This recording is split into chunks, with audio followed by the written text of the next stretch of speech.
sakit, high blood, asthma, heart failure.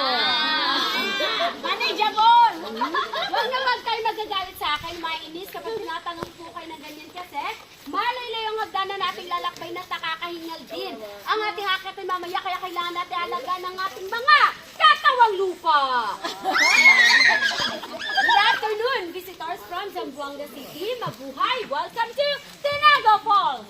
Ang ating Tinago Falls ay may haba ito na 240 feet at may lalim naman po ito na 90 feet. Ang ating Tinago Falls ay meron po itong hagdanan natin bababae. Siyempre, mamaya aakatin naman 355 steps. Kapag tayo nakaranas sa panghihina o pagkahilo, kailangan muna natin magpahinga at mag-relax muna. No. Meron tayo sa baba, pwede tayo sumakay ng ating balsa. Tumawid po tayo ng ating talon, ngunit may bayad po ito. Doon na po tayo nakikipag-usap sa mga taong tagahila nito. Ang ating Tinago Falls ay hawak po ito na LGU. Ang naging boundary naman po ito na LGU Linamon, Lanao del Norte. Meron naman po tayong guide na sasama sa inyo sa baba. Sila magbitbit ng ating mga gamit, magbabantay po ng ating mga gamit dahil baka naman may mawalan mga gamit at habang tayo nag-enjoy sa paliligo ay wala po tayong mapaghanapan.